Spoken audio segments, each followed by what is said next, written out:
तीर्थों के भेद, वामन का बलि से भूमिदान ग्रहण तथा गंगा जी का महेश्वर की जटा में गमन। ब्रह्मा जी कहते हैं, द्विजवरुज सब तीर्थों और क्षेत्रों में जो जप, होम, व्रत और तपस्या तथा दान के फल प्राप्त होते हैं, उनमें से कोई ऐसा नहीं दिखाई देता जो पुरुषोत्तम क्षेत्र में रहने के फल की समानता कर सके। अब बारंबार अधिक कहने की क्या आवश्यकता, वह पुरुषोत्तम क्षेत्र सबसे महान है। यह बात सत्य है, सत्य है, सत्य है। समुद्र के जल से घिरे हुए पुरुषोत्तम तीर्थ का एक बार भी दर्शन कर लेने पर तथा ब्रह्म विद्या का एक बार बोध हो जाने पर मनुष्य फिर गर्भ में नहीं आता। जहाँ भगवान विष्णु का सन्निधान है, उस उत्तम पुरुषोत्तम क्षेत्र में 1 वर्ष अथवा 1 मास तक भगवान की उपासना करे। ऐसे करने वाले पुरुष ने जप, होम तथा भारी तपस्या की है, वह उस परम धाम में जाता है जहाँ साक्षात योगेश्वर श्री हरि विराजमान रहते हैं। मुनियों ने कहा, भगवान, हमें तीर्थ की महिमा का विस्तार पूर्वक श्रवण करने पर भी तृप्ति नहीं होती। आप पुनः किसी गोपनीय तीर्थ का वर्णन करें। ब्रह्मा जी बोले, श्रेष्ठ ब्राह्मणों, पूर्व काल में देव ऋषि नारद ने मुझसे यही प्रश्न पूछा था। उस समय मैंने प्रयत्न पूर्वक जो कुछ उनसे कहा था वही तुम्हें भी बतलाता हूँ। नारद जी ने पूछा, जगतपते, स्वर्गलोक, मर्त्यलोक और रसातल में कुल कितने तीर्थ है तथा सब तीर्थों में सदा कौन सबसे बढ़कर है? ब्रह्मा जी बोले, देवर्षि, स्वर्गलोक, मर्त्यलोक और रसातल में 4 प्रकार के तीर्थ है। देव, असुर, आश और मानुष, ये तीनों लोकों में विख्यात है। जम्बू द्वीप में भारतवर्ष तीर्थ भूमि है, वह तीनों लोकों में विख्यात है। बेटा, वह कर्म भूमि है, इसलिए उसे तीर्थ कहते हैं। पहले मैंने तुम्हें जो बताए हैं वे सब तीर्थ भारतवर्ष में ही है। हिमालय और विंध्या पर्वत के बीच में 6 ऐसी नदियां हैं जिनका प्रकाट्य ब्रह्मा, विष्णु तथा शिव इन देवताओं से हुआ है। इसी प्रकार दक्षिण समुद्र तथा विंध्या पर्वत के बीच में भी 6 देव संभव नदियां हैं। ये 12 नदियां प्रधान रूप से बताई गई हैं। गोदावरी, भीमरथी, तुंगभद्रा, कृष्णवेणी, तापी और पयोष्णी ये विंध्या पर्वत के दक्षिण की नदियां हैं। भगीरथी, नर्मदा, यमुना, सरस्वती, विशोका और वित्सता ये विंध्याचल और हिमालय पर्वत से संबंध रखने वाली नदियां हैं। इन पुण्यमयी नदियों को देवतीर्थ बताया गया है।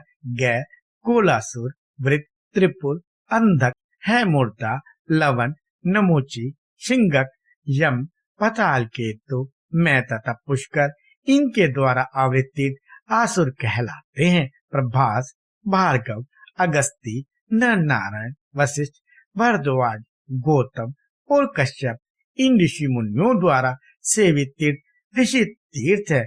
अम्बरीश, हरिश्चंद्र, मानधाता, मनु, कुरु, कनखल, भद्रवाश, सगर, अशयुग, नचिकेता, विशाकपि और अरिंदम आदि मानवों द्वारा निर्मित तीर्थ मानुष कहलाते हैं। ये सब यश तथा उत्तम फल की सिद्धि के लिए निर्मित हुए हैं। तीनों लोकों में कहीं भी जो स्वतः प्रकट हुए देव तीर्थ है उन्हें पुण्य तीर्थ कहा गया है। इस प्रकार मैंने तीर्थ वेद बतलाए हैं।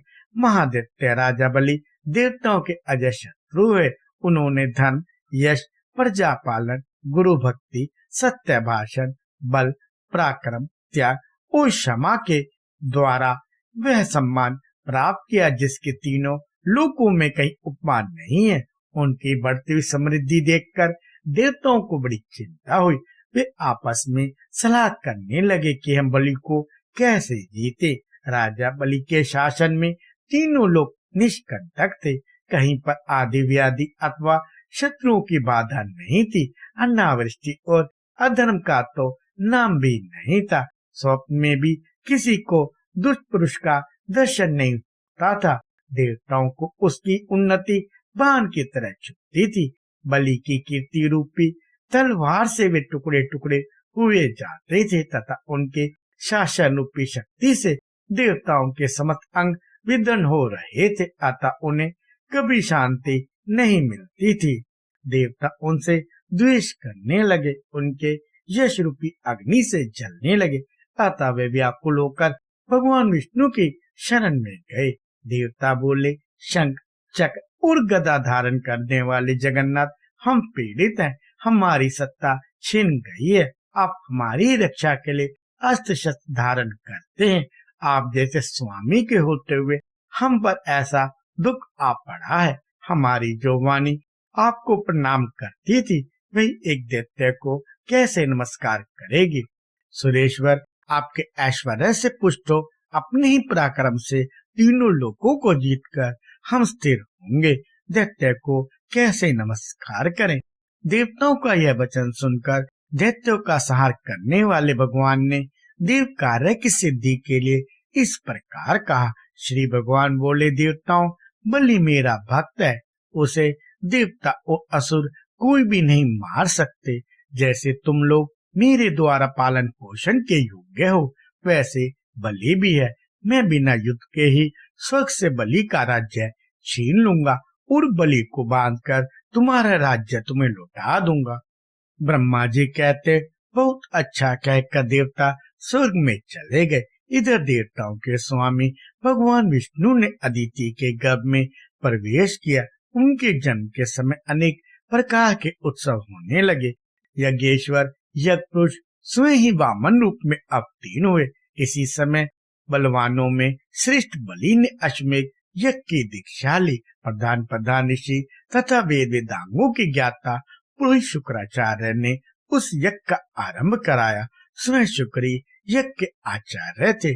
उस यज्ञ में भविष्य का भाग लेने के लिए जब सब देवता निकट आए, दान दो, भोजन करो, सबका सत्कार करो, पूर्ण हो गया इत्यादि शब्द यज्ञ मंडप में गूंजने लगे। उसी समय विचित्र कुंडल धारण किए सामगान करते हुए वामन जी धीरे धीरे यज्ञशाला में आए।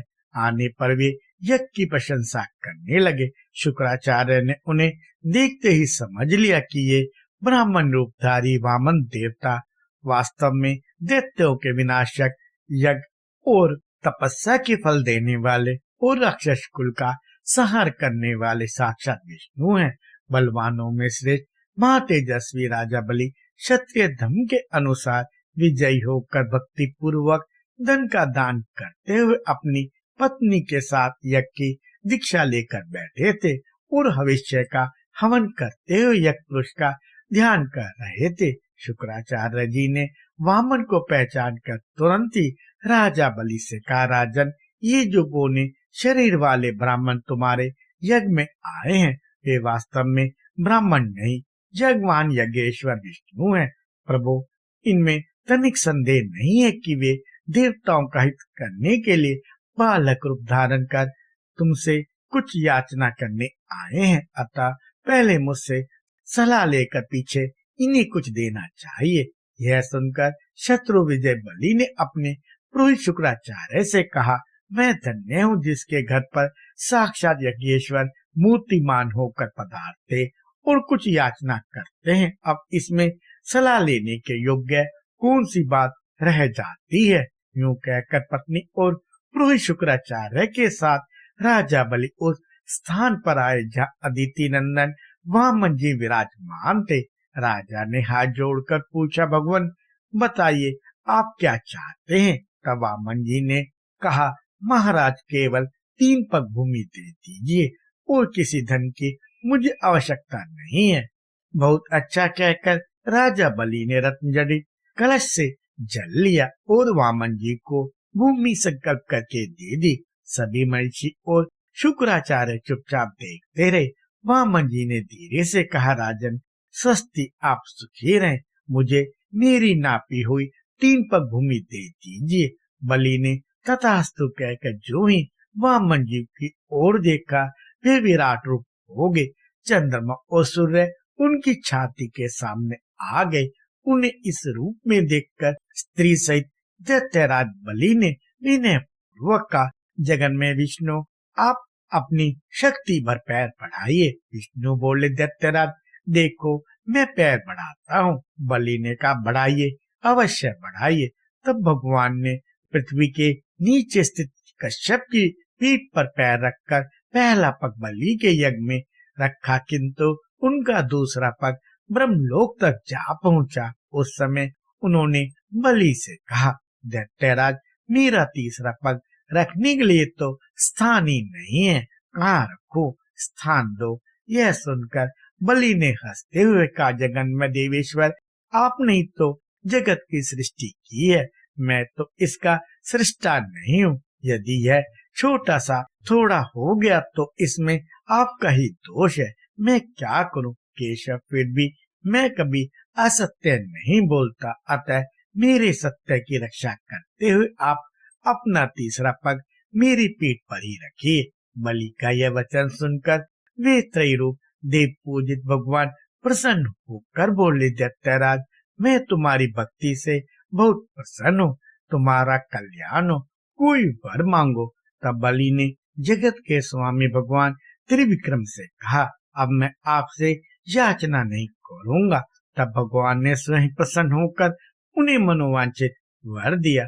वर्तमान समय में रसातल का राज्य, भविष्य में इंद्रपद, स्वतंत्रता और अविनाशी यश आदि प्रदान किए। इस प्रकार दैत्यराज बलि को यह सब कुछ देखकर भगवान ने उन्हें पुत्र और पत्नी सहित रसातल में भेज दिया और इंद्र को देवताओं का राज्य अर्पित किया।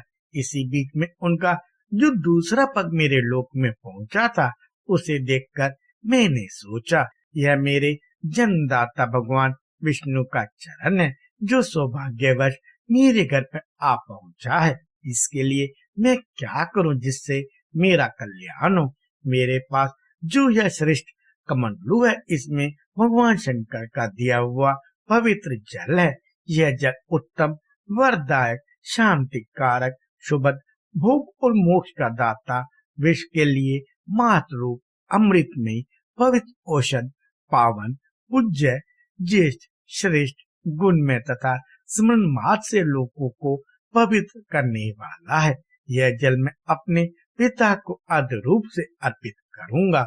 यह सोचकर मैंने यह जल भगवान के चरणों में आद्य रूप से चढ़ा दिया। यह मंत्र युक्त आद्य जल भगवान विष्णु के चरणों में गिरकर मेरू पर्वत पर पड़ा और 4 भागों में बंटकर पूर्व, दक्षिण, पश्चिम और उत्तर दिशा में पृथ्वी पर जा पहुंचा। दक्षिण में गिरे हुए जल को भगवान शंकर ने जटाओं में रख लिया।